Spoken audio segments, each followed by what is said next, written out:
So ఇప్పుడు ఈ question చూస్తే Ram's income is 2.5% more than Shyam's income. Ram income అనేది శ్యామ్ ఇన్కమ్ కన్నా 2.5% ఎక్కువ. అయితే బై వాట్ పర్సంటేజ్ ఈ Shyam income less than Ram income. ఇప్పుడు రివర్స్లో శ్యామ్ని రామ్తో కంపేర్ చేస్తే ఎంత పర్సెంటేజ్ తక్కువ ఉంటుంది? ఒకటి గుర్తుపెట్టుకోండి, 10% ఒక వాల్యూ ఇంకోటి కంటే ఎక్కువ ఉంటే వాడు వీడికన్నా 10% తక్కువ ఉండడు.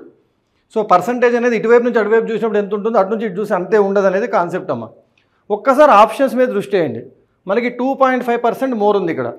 ఆప్షన్స్లో 2.43, 3.43, 1.43, 4.43 ఇచ్చాడు.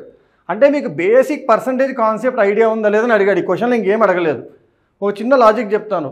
ఏ బి కన్నా 10% ఎక్కువ ఉంటే బి ఏ కన్నా ఎంత తక్కువ ఉంది అంటే 9.09% తక్కువ ఉంది అని వస్తుంది. అంటే 10 కన్నా కొంచెం తక్కువ పర్సంటేజ్ వస్తుంది రివర్స్ డైరెక్షన్లోకి వెళ్ళినప్పుడు. ఏ బి కన్నా 2% ఎక్కువ ఉంటే వాడికన్నా ఎంత తక్కువ ఉందంటే 1.96% తక్కువ. ఇవన్నీ ఎలా తెలుసు? డైరెక్ట్గా fractional ratios converted into percentages అని ఒక కాన్సెప్ట్ ఉంటుంది కాబట్టి. సో వీడికన్నా 2.5% ఎక్కువ ఉంటే అతను తనకన్నా ఎంత తక్కువ ఉంటాడు? 2.5 కన్నా కొంచెం తక్కువ పర్సంటేజ్ ఉంటాడు. మీకు ఎగ్జామినర్ ఎంత మంచిగా ఇచ్చాడంటే 2.5 కన్నా తక్కువ కొంచెం తక్కువ ఉన్న ఏకైక ఆప్షన్ ఇది ఒకటే ఇచ్చాడు. ఇక్కడ అసలు మీరు ఎలాంటి మ్యాథ్స్ వాడొద్దని ఎగ్జామినర్ డైరెక్ట్గా చెప్తున్నట్టు.